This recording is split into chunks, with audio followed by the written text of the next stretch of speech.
Hey there! Let's dive into today's tutorial. In this video, we'll explore how to read and write data on RFID tags using three popular modules: RC522, PN532, and RDM6300. By the end of this tutorial, you'll understand the unique features of these modules and learn how to use them with Arduino for various applications. RFID, or radio frequency identification, is a wireless technology that uses electromagnetic fields to identify objects or individuals. It operates on various frequencies. The 125 kHz frequency is commonly used in simple access control systems, such as door locks or attendance tracking. The 1356 MHz frequency is widely used in smart cards, payment systems, and ticketing. Near-field communication, or NFC, is a specialized subset of 1356 MHz RFID used in contactless payments and communication with smartphones. We also have RFID modules with a frequency of 900 MHz, known as UHF. They are used in long-range applications, such as inventory checking in warehouses and stores. This category has higher equipment costs compared to other frequencies. RFID technology is widely employed in applications such as inventory management, personal identification, asset tracking, and secure payments. Among the commonly used RFID modules for Arduino, the RC522, PN532, and RDM6300 each have unique characteristics that cater to different project requirements.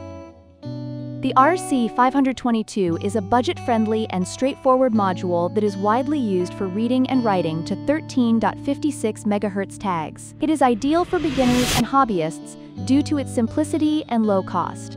This module is suitable for basic applications, such as personal identification, simple access control systems, and inventory tracking.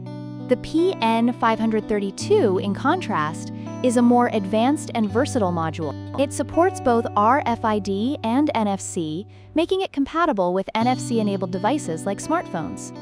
This module can handle complex tasks, such as peer-to-peer communication, and is suitable for projects that require enhanced features or NFC capabilities.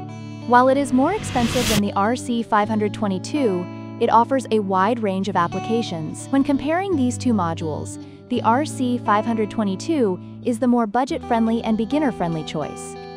It is easier to set up and program for simpler RFID projects. The PN532, while more expensive, offers significantly more features and flexibility, making it a better option for advanced applications or projects requiring NFC capabilities. The last one is RDM6300 module. It operates at 125 kHz and is designed for reading low-frequency RFID tags. It is particularly useful in applications like access control systems, attendance tracking, and basic asset management. The module is simple to use, requiring minimal wiring, and can easily integrate with Arduino projects for straightforward RFID tag detection. Please note that each RFID module has specific compatibility with certain types of RFID tags based on their operating frequency and communication protocols. Understanding these compatibility details helps in selecting the right tags for your project. The RC522 module operates at 13.56 MHz and is compatible with ISO 14443A standard tags. Commonly supported tags include MyFair Classic cards and key fobs. These tags are widely used in access control, payment systems, and personal identification projects. The RC522 is particularly well-suited for reading and writing data on these tags, supporting operations like block-level authentication and data storage. The PN532 module also operates at 13.56 MHz and supports a broader range of RFID and NFC tags. In addition to ISO 14443A tags like MyFair, it is compatible with ISO 14443B and ISO 18092 standards. This includes NFC-enabled devices like smartphones, making the PN532 an excellent choice for projects involving contactless payments, peer-to-peer communication, or NFC-based data exchange. The module's versatility extends to tags such as NTAG213, NTAG215, and NTAG216, as well as electronicarts. The RDM6300 module operates at 125 kHz and supports low-frequency RFID tags that follow the EM4100 and EM4102 standards. These tags are primarily read-only and are commonly used in basic applications like door access systems, attendance tracking, and basic asset identification. Supported tags often include thin key fobs and cards that have unique, pre-programmed identifiers. The simplicity and reliability of these tags make them ideal for straightforward identification purposes. When choosing RFID tags for your project, ensure the tag's operating frequency and protocol match the capabilities of your chosen module. This compatibility ensures smooth operation and maximizes the functionality of your RFID system. In order to communicate to these RFID reader or writer modules, you'll need a microcontroller boards like Arduino. You will need an Arduino Uno R3 board or any similar board with a UART port. Arduino Uno is a Atmega microcontroller-based board that is suitable for beginners to have fun with electronics. First of all, you should install the Arduino IDE software on your computer. It is a user-friendly software for programming these kind of microcontroller-based development boards. You can find the download link in the video description. To use the RDM6300 module with Arduino, start by understanding its pinouts.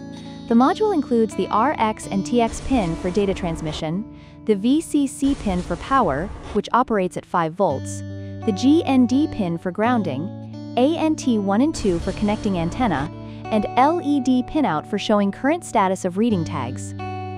In order to connect it to your Arduino Uno, connect the TX pin of the RDM6300 module to pin 6 on the Arduino Uno.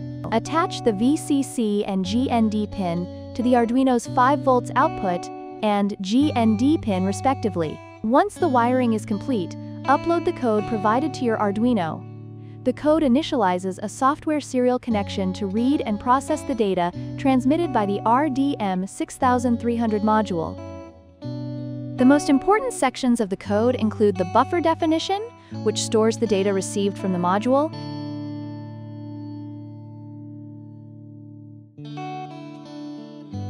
and the extract tag function, which processes and extracts the tag's unique identifier. When a tag is detected, its data is read, and its unique ID is printed on the serial monitor, along with additional details like the checksum and version information.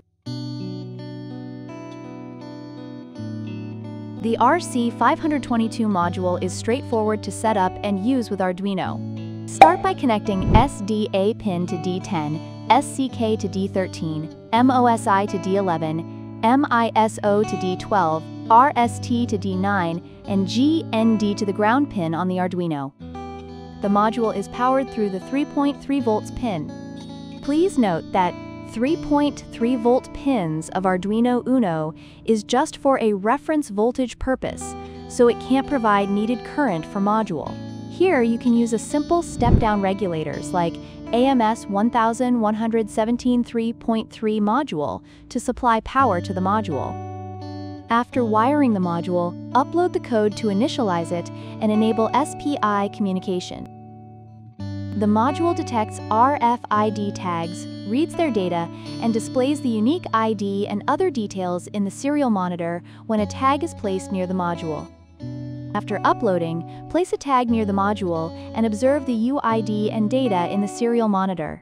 Writing to tags with the RC522 involves uploading a program that prompts the user to input data via the serial monitor. This data, such as names or identifiers, is then written to specified blocks on the tag after authentication.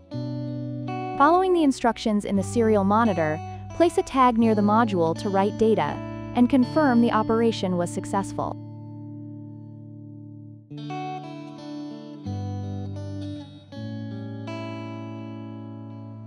The PN532 module connects to the Arduino via software serial.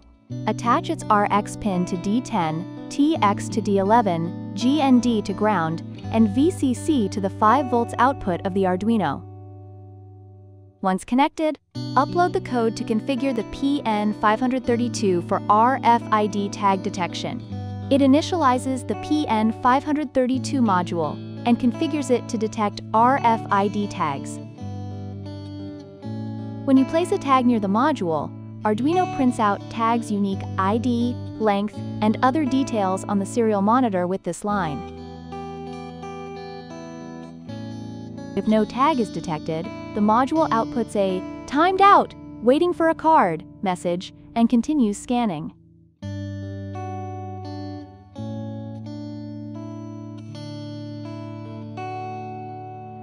There is a small but important point when using RC522 modules.